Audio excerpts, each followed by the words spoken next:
All right, what's up, everyone? Welcome back to another episode of Wall Street Rundown. It's a good Friday and a good day in the market. What's good, Wale? I think we talked about this, man. We never imagined the market to rebound like crazy. I mean, look at the craziness that's happening. QQQ hit a new record time following a 10-day winning streak.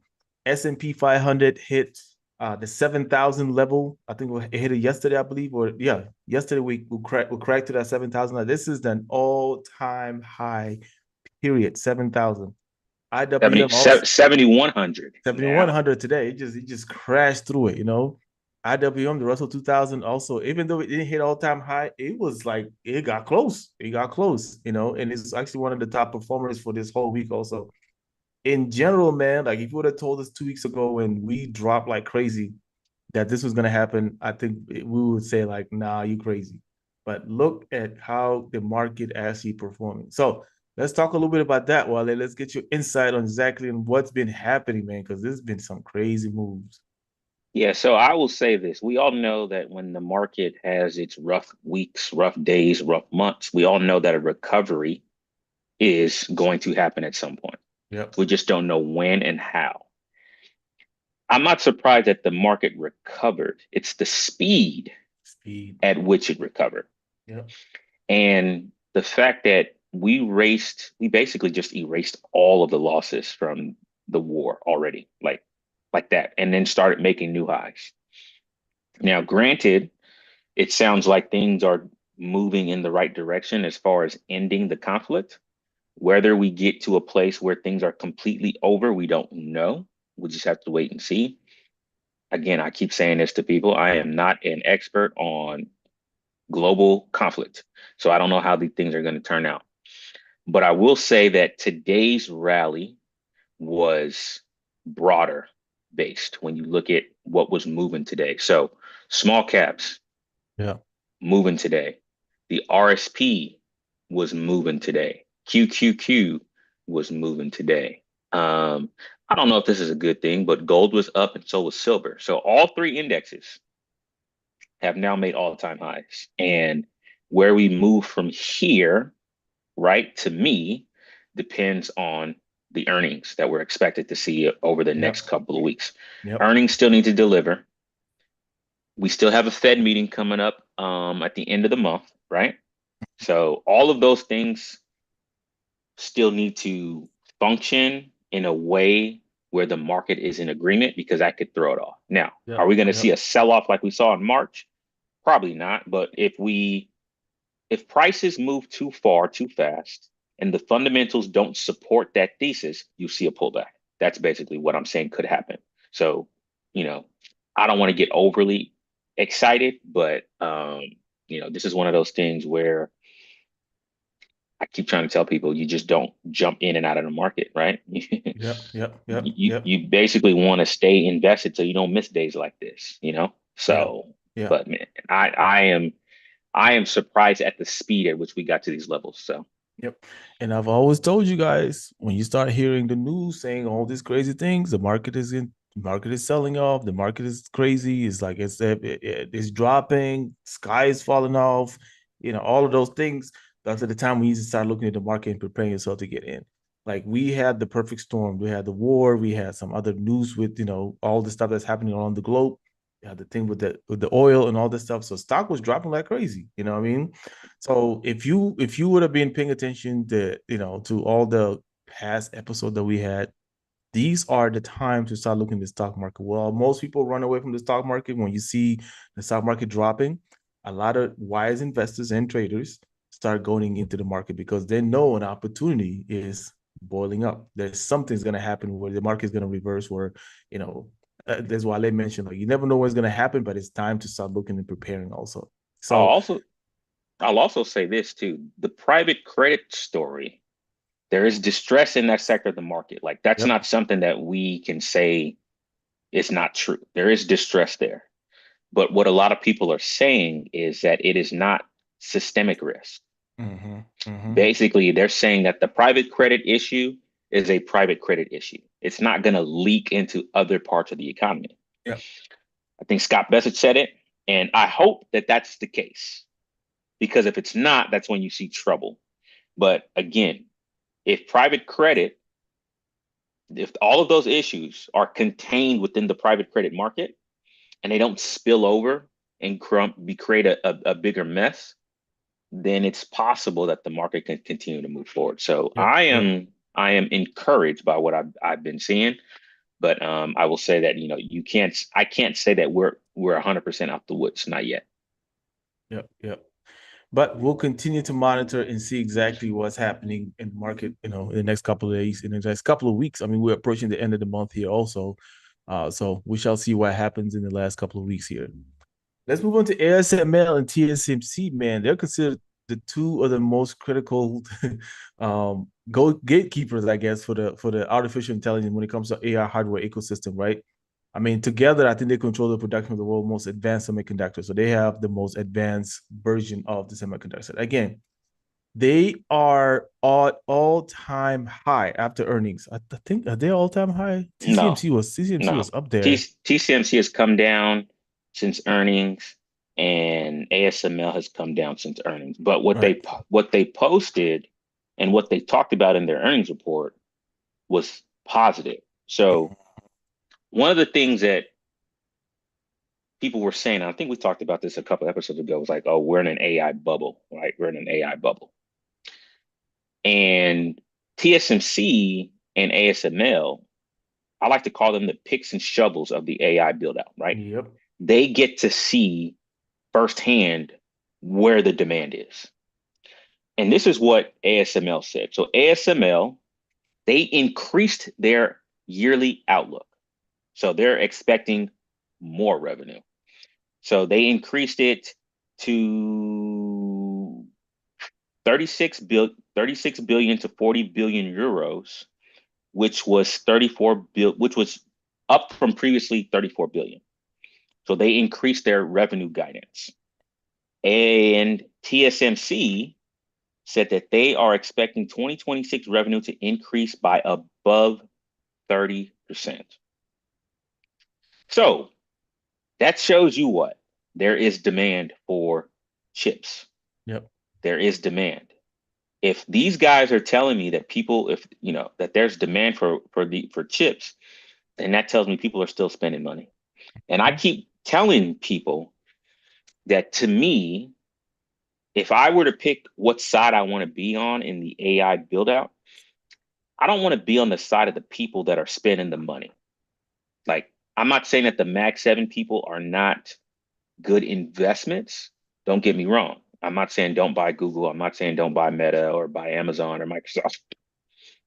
What I'm saying is, I want to be on the side of the people that are actually receiving the invoices and receiving the billing for the hyperscalers. So TSMC is the number one chip manufacturer in the world, right? So if you need chips, you need to build them out. Most people go to TSMC. And to me, I really think that that's the right side to be on. ASML has a monopoly in their business. We did a deep dive into their business. They monopolize, the equipment needed to make these high tech chips. So that's where I would like to be at. And as long as these companies continue to show increasing demand in what people need, you can't call the AI thing a quote unquote bubble, because there is real substance and there's real demand behind their products. So Right. that's my 2 cents, Right. based on that. So I like what I heard on the earnings calls. I think ASML pulled back from its all-time high, which was like 1558, but it's sitting at 1459. And I think if you ask me where this stock is going to be over the next year or two, granted we don't get any global conflict, I think this stock moves higher. Yeah, absolutely. I agree. And I mean, I still remember the day we did a drop, like a breakdown in this, and it was still under 1,000. And look at this right Hmm. now. Hmm. That is some crazy move in less than 6 months. That's crazy, crazy, crazy, crazy move. But again, overall, we talked a lot about the whole AI bubble and all these different things. Like, I mean, if you want to believe that there's a bubble, go ahead and believe it. It's up to you. But AI has been changing the workforce. It's been changing a lot of things. So does that mean that they are, um, eventually gonna like replace all human workforce? Absolutely not. I think we just have to learn how to work with it. So um there is a concrete use case scenarios when it comes to AI. So it's not a matter if it's a good tool, it's a matter of like how big can you get basically at this point. And It's here to stay. yeah, and I think Jensen Wong said it best. He said AI is not going to. He said AI is not going to take your job. You're going to get replaced by someone who uses Who AI. uses AI? Yep. Yeah. Yep. So I kind of take that with a grain of salt to a certain degree. But I'll admit this. I used ChatGPT to walk me through my taxes, and it did it. Yeah. And it was very similar to what I expected. Mhm. So if you know how to me, it's like if you know how to ask the right questions, and the more detailed you are with your prompt as far as what type of output you want, Yep. the better your answers are going to be. If they're Yep. very generic and very surface level, Yeah. I'm not saying you're going to get bad answers. You'll probably get good answers, but you may not get the type of level and depth that you want.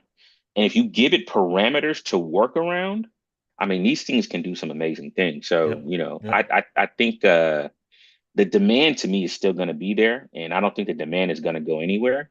And just know, I think as we continue to move into this phase, this is another thing I keep saying, the quantum phase is going to require more advanced chips. Mhm. So as we continue to build on the technology, the demand for chips, the equipment needed to design these chips and manufacture these chips is not going anywhere. So these to me are these are the foundation and the picks and shovels of this whole AI build out. And to me, their earnings calls are more important Yep. than Google, than Facebook, than Microsoft, I in agree. my opinion, Especially when it comes to like talking about the demand when it comes to Correct. the Yeah. production of AI chips Because and they stuff. they they get the first look. Yep. They get the first look because they're building it out. Yep. So, Yep. Yep. yeah.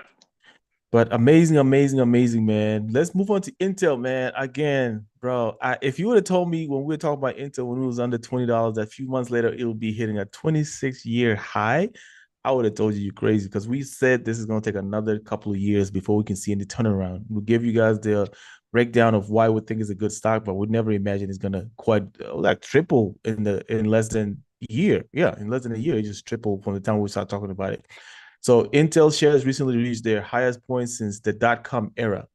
The dot-com era. Some of When I y'all say probably weren't even 26, born. right, some of you weren't even born. I'm talking about 2000s when internet is still new to this world. It's still a baby. 26-year high. It risen roughly 90% in early 2026 after soaring over 140% over the past year. I mean, Intel just outperformed like a lot of those things. You know what I mean? This is just ridiculous, you know? So again, we give you guys all the different type of play that Intel is actually going to be involved in. I mean, they are definitely a major big tech company that is needed in this AI infrastructure world. And they are being backed by the government, being backed by big boys, being, doing the correct partnership, doing the correct cutting of costs everywhere. So it's like they're really doing the right things. I just didn't expect them to be doing it No, this fast. You no know what I way. mean? No So way. No way. Yeah. I will say when I looked at Intel when it was like sitting around like 18, 19, when it was below $20, and I was like, okay, they're going to start the process of turning things around. And I think they start off by selling things that didn't make, I call it shedding the fat. So they started shedding the fat first. Once they started doing that, that was kind of like my sign that, okay, this things could get better. Now, getting to $70 at this pace, I could not have thought that. That I'm thinking this is going to be a 2 to 3 year turnaround. But yeah, they've made the yeah. right partnerships, working with the right people. People have confidence in their business. And I'll also say too, um, even though the stock price has moved pretty significantly, I will say that if you look at the analyst reports that have been, not all the analysts are on board yet. Mm-hmm, mm-hmm. Some are on board saying this is a real turnaround story. Other folks are saying I need to wait and see. So Intel's like rating isn't like everybody's not all gung ho about it. And I keep saying that execution is still needed. So one thing I think that I will say is Intel's earnings report is on it's next week, 4/23. Yep. So I will say this, when a stock has run like this into an earnings report, if you don't blow it out the water, it will pull back. It will pull back Because big we time. saw we saw the same thing happen at the last earnings report. The stock Yep. ran up into the earnings, and I think it pulled back like 7% after earnings, and I Yep. think it fell further. So right now, from a technical standpoint, the stock price is outpacing what the fundamentals are showing. Yep. So you have to understand that as you get into these earnings call.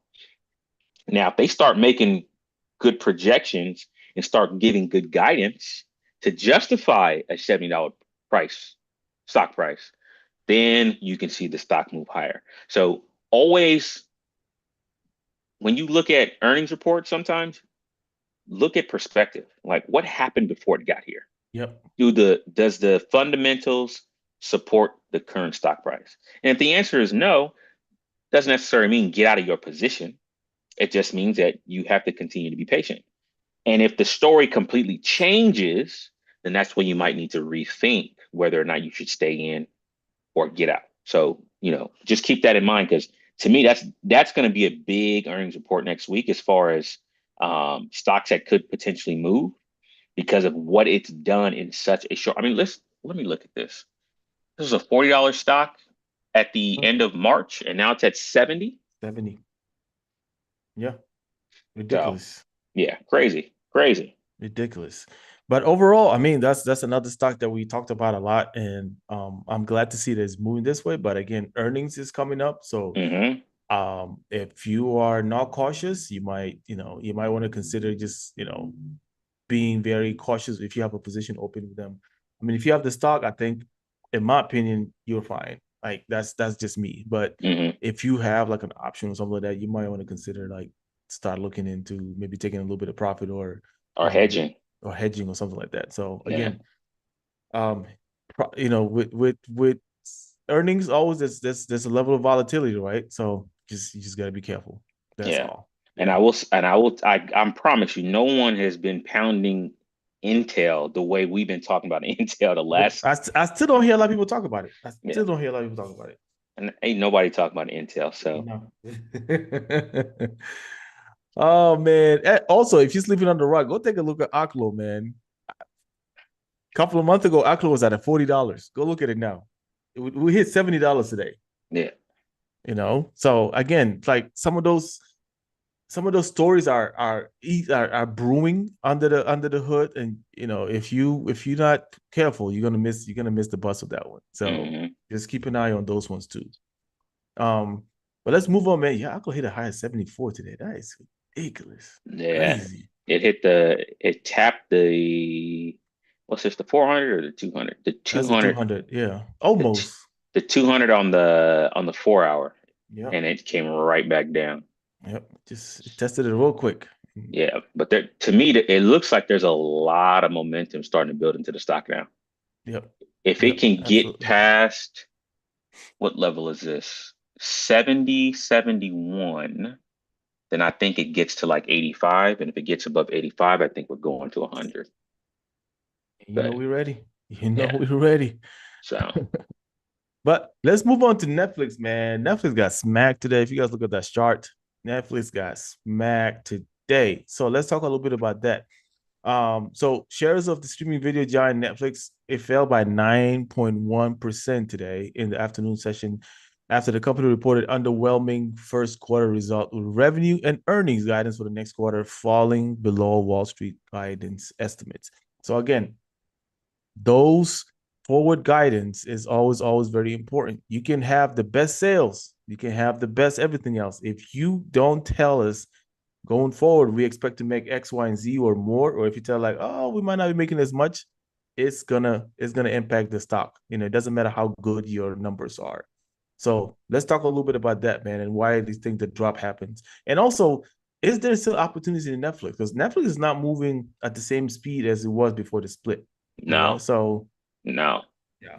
So Netflix has been pretty much a loser ever since it split. And Yeah, then I think we had that big move after the whole they didn't win that Paramount, thing. We had that big move, consolidated, and then it started moving up with the rest of the market.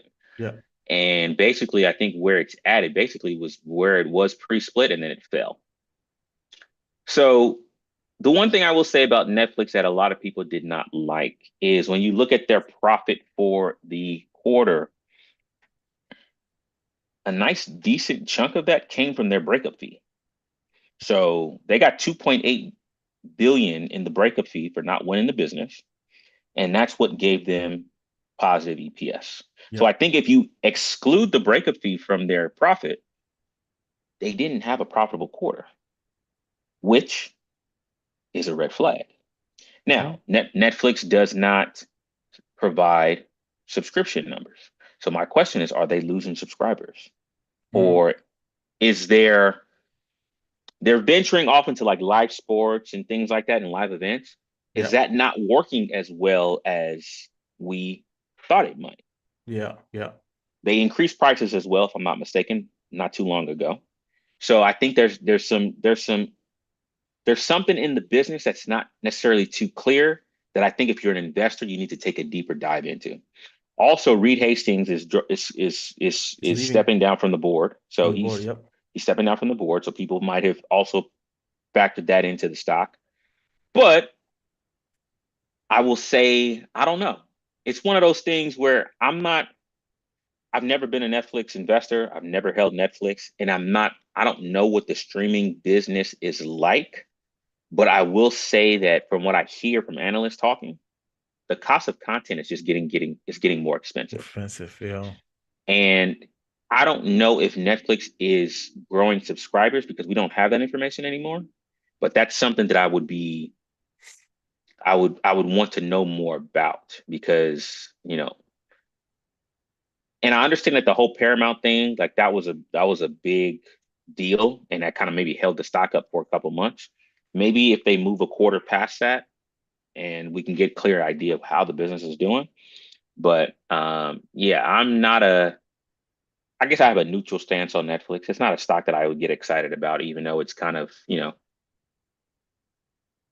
it's not it's well off its highs after the split. So Yeah. split adjusted, the high was 134.12, trading at 97. If it gets below 90, maybe I start taking a look. I think if it starts getting to like 87, 85, maybe I get interested, but I don't know. Streaming is not something that overly excites me right now. Yeah, and I mean they're in a very interesting business too, right? So it's not Hmm. there's a lot of competition in that. There's a lot of big hitters in there. You're talking about Disney, you're talking about Paramount, which is I'm not yeah, you're talking about Paramount, you're talking about Amazon, Apple, like all the big giants are already in there. So everybody's competing for attention, right? Yeah, It's yeah. not like you can watch Netflix, Amazon, Google all on the same screen at the same time. You can't do that. Like everybody gonna have their own app. You have to log in, you have to pay for it. So everybody's competing for eyes. So they are in a very, very tricky place. Hmm. The fact that they are trying to jump into the other side of like the streaming and all that stuff. I mean, it's a great move for them, but I think that comes with its own challenge because now you're taking your focus away from the essential, from the core of the business, which is Hmm. producing good movies. Basically, that's what people go to Netflix. They want to watch movies. They will watch good shows. So now you're trying to add another aspect to that, which is live streaming of sports, or trying to bring like those controversial sporting events, like you guys watch the boxing stuff and all that stuff. Like you trying to make it spicy. At some point, people are gonna be like, "This is just a gimmick," like you're not really showing. I mean, if you look at all the last two boxing matches, like what the heck? Um, Don't get me but started on that. but overall, it's almost like they're chasing the hype, trying to bring more subscribers by doing those one-off, Hmm. controversial fights that may or might not matter to the world. You know what I mean? But people show up and watch it, but can you keep a track? Can you sustain those viewers who might have just signed up for Netflix for that one day and then cancel the subscription after they watch the fight. You know what I mean? Or maybe just show up at a friend's house and they all kind of watch it together. So there is no way for you to control that. You know what I mean? Like if people don't like the shows, they're gonna turn off and go to something else. Hmm. That's bottom line. You know. Yeah. So And since they play in the B2C world, again, to me, that's just that's a not big one. somewhere, that's not somewhere, if I was an investor, I still prefer B2B. Yep. Because again, I will say this, the impacts that we've seen from the war as far as gas prices, fertilizer prices, food prices, and stuff like that, those things could still trickle down over the next couple of months. It is Yep. possible, right? Yep. $80 oil is still higher than where we were before the war. So let's just say, let's just assume, right, that gas or oil stays around 87, $85, and it just stays there for a couple months. Yep. That's still $20 more than where we were at 67. Yep. So, okay, I'm in California. Okay, I'm not paying $6 a gallon, right? Maybe I'm still paying 5.50. Maybe I'm paying 5. That's still more than what I was paying before, right? And Hmm. for folks, if that hits their wallet a little bit too much, Netflix could be one of the things that they say, okay, we're going to cancel it for a few months, right? So you have to think about that dynamic. I'm not saying that that's going to happen, but those are the challenges at a business that like Netflix, that is a consumer discretionary business, right? And Netflix account is not a need; it's discretionary, you know. Or maybe people who have like the premium no ad tier, maybe they move back down. We Yep. don't know. So I will say this though, I think that their ad business is working because now that they have ads in their business, I think that that part of it is working. Yep. So I think long term, is Netflix a good buy? Yeah. Would I buy it here? Probably not. Yeah. We'll probably Yeah. wait for it for a little bit. Yeah. Yep. Absolutely. But overall, I mean, like I said, they're in a very competitive market right now. So they one of the pioneers in that area, and now they just see more and more people kind of jumping on there. Yep. Let's talk about those energy prices. I know you just mentioned gas and stuff. So one of the things I was looking at, I was like, okay, so if you look at all the years, I don't know if you guys remember, like I think back in like 2000 or something, I remember gas was like $2, maybe like 99 cents at some point. Also, um, with based on that time to now, we never seen 99 cents gas again. Heck no. We haven't even seen like $1.99. You know what I mean? So my question is, are the prices here to stay? Even if the market start being flooded with extra oil, I mean, we know that whole market is going to be manipulated where they will hold oil reserve and not release, some things to make sure that, they keep the prices the way it's supposed to be. Again, are those prices here to stay? As you can see, people are still buying gas. It was elevated. The same thing I was talking about food. Will these companies with the tariffs end up giving us the money back? If you were paying, let's say you were paying $1 something for some onions a year ago, and it's like $4 now, and you're still buying it. The company's seeing, consumers still buying it. What's the point of dropping it back to $1 something? Like we're gonna lose money. You know what I mean? And they just keep it the way it is. Like, so my fear is that gas, whatever we're paying right now, it's probably here to stay. If it drop, I don't think it's gonna drop as much. I don't think we're gonna go back to like the numbers we've seen before, in my opinion, at least. So again, let's talk a little bit about that because I'm very skeptic now that we are gonna actually see the prices come down. Yeah. And if I'm not mistaken, I mean, I'm looking at a 20-year chart of CL futures. Mhm. And in 2008 July, we hit a high of 147 a barrel. Then we hit a low of about 42, no, 33 a barrel. But I don't ever remember, as you said, gas prices going down to like $1. Yeah. Let's also remember in during COVID, gas was crude oil was $6.05 a barrel. Yep. $6.05 a barrel, which is lower than what it was in like 2000.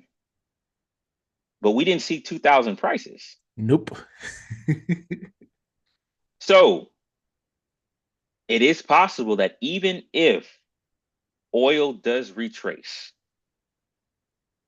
the actual price that we as consumers pay at the pump may not come down It's that not gonna much. come. It's not gonna come down that much. No, it may not.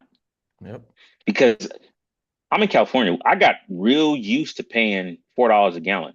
Mm-hmm. And we're talking about during times when oil was like 57 a barrel, Yeah. 40 a barrel. Yeah. We were still paying like $4 a gallon in Mm-hmm. California. So yeah, that's a very interesting thing that we might be. I'm not saying we're locked in at the six, but we might be locked in at like the Um, five. I think we're locked in unless if the government decided to step in and be like, yo, release oil and make sure the prices goes down. Because I think that's one of the things that Trump was running on is to bring the oil prices down for consumers, right? Hmm. So unless if something was done in that area, I honestly don't know, man. I don't think as for consumers, since we always the one that gets screwed at the end, we probably stuck with this. We probably stick with this price. Even if it comes down, I think it'll come down a little bit, maybe a little bit, but it's not gonna come down a lot, you know? Yeah, So we might just and have to get used to these prices, honestly. what I'm also understanding and hearing too is that you have to understand that this is a big supply shock. Like, even though the strait is open, the traffic hasn't resumed to what it was pre-war. It No, hasn't. no. And you're hearing airlines talking about we got to cut back flights because some of these flights are not profitable. Yep. I'm hearing that in Europe, in some European countries, they got 6 weeks of jet fuel. Yep. Yep. 6 weeks. So, I mean, this has kind of created winners and losers. If you're an oil exporter, you're probably doing a little bit, you're doing pretty good. You're making good money. Yeah. If This you is are this is an good. if you are an oil importer, Mm. you're not doing too well. I was listening to Bloomberg yesterday, and they said countries like Algeria and Nigeria are making a killing right now because more of their oil is needed to get to other places.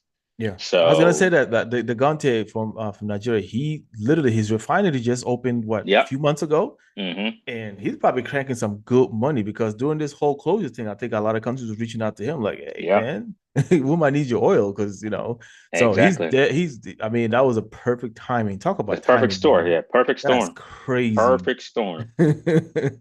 So I will say this, the energy story is not finished.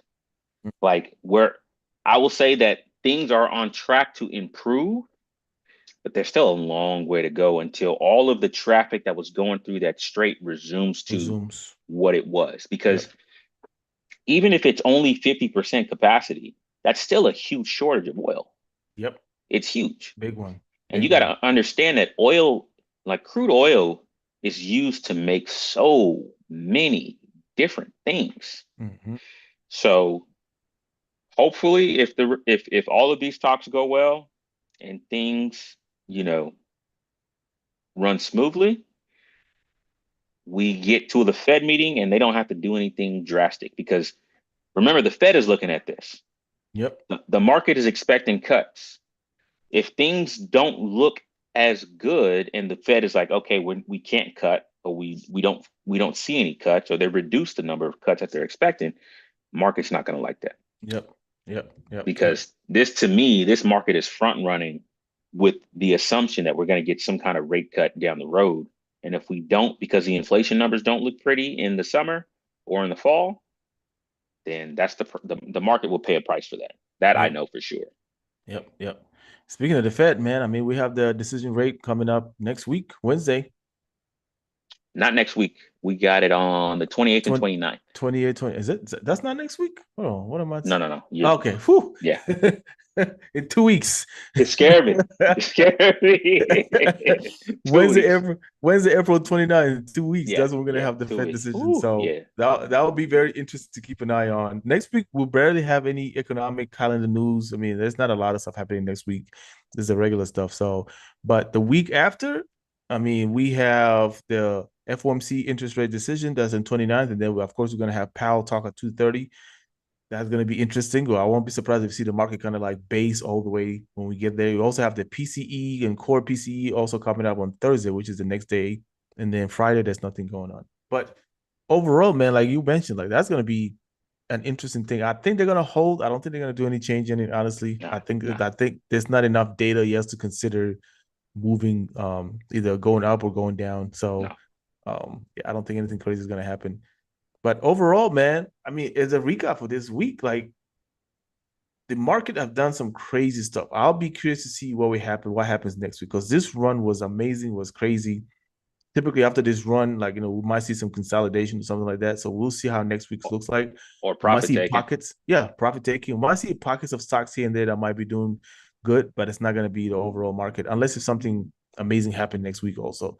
Because right now the war news and all that stuff, this is all news now, right? The rumors, all that stuff is already been approved. So people are gonna take profit, or we might see pockets of stocks that still lagging. Those might start moving up a little bit more.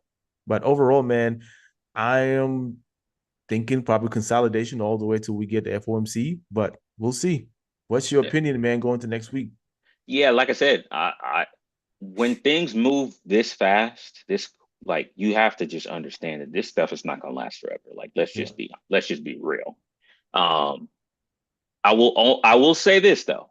I'm surprised that the VIX is only down about 2.5%. It Yeah, it wasn't down a lot. wasn't down a lot. I was expecting the VIX to maybe get hopefully below 15 or 16, and it didn't. I think it got below six, it got below 17, and then it started to, you know, move up a little bit, but we still got a 17.4 VIX, which is not as high as what we've seen before, but it's still elevated. So It's elevated. Yep. I am optimistically cautious, as I would say, optimistically Yep. cautious. Yep. Yep. But I think that this is just another testament that as an investor, you don't jump in and out of the markets. You stay invested. Stay Now, invested. again, you can always dial down and dial up your risk, but you don't want to jump out of the market. Yep. So, Yep. I'm gonna read you a quote that I just put on my Instagram page, and this will put things in perspective. It says, "The market will always go through rough stretches. Fear rises, headlines get louder, and volatility makes everything feel more uncertain. But history reminds us that these periods do not last forever. The goal is not to predict the exact end of volatility. The goal is to avoid being frozen by it. Some of the best long-term opportunities are created when uncertainty is highest and confidence is lowest. So stay patient, stay thoughtful, and look past the noise." So if you're able to focus and read past all the BS that you hear from the headlines, you will always find good long-term investment opportunities. And that's why we have this show, is to give you guys the guidance and perspective to cut through the BS and focus on what really matters. There you go. With that being said, man, we're gonna wrap up and see how next week's looks like. But again, if you guys have stayed the course of that over the past couple of weeks with this whole war happening over the past couple of months, you guys would have gotten the exact play. You know what I mean? Like we literally sat here and told you guys, do not panic, do not panic. Make sure you have a plan. Maybe it's time to start, trimming or maybe like adding more, like just the plan that we put in place. Basically, if like Wale said, if you would have stayed in the market, you would have definitely benefit from this run to going up today. And again, if you don't have time for that, join the group. Join the Yeah. group. I'm telling y'all, And like I always say this, man, one of the best strategies you can do in a time where everything is like going bad, dollar cost average. dollar cost average. you know, Yep. dollar cost average. And that will allow you to stay invested, but not being so overly concerned about, did I get to the bottom or did I buy the bottom? Yep. You're just Yep. deploying capital on red days consistently and you're Yep. just breaking it up. So Yep. that's another good way to just, not to stay involved, but not try to like get in all your capital all at once and then the market drops and you're like, oh, I should have waited. Just deploy it gradually. Yep. So Yep. Well, with that being said, man, stay in the market so so you don't have to get ready and all this stuff. So you stay ready all the time. You know what I mean? So if you take yourself out the market, you might miss days like this, right? So again, stay in the market. Don't get out all the way. So we'll be back next week with another breakdown that you can actually use on a day-to-day basis. Another week, another issues, another plan, whatever it is going to happen is we'll make sure we bring it out to you. But again, this is Wall Street Rundown. You got to stay sharp, stay invested. And with that being said, you guys have a good weekend this week.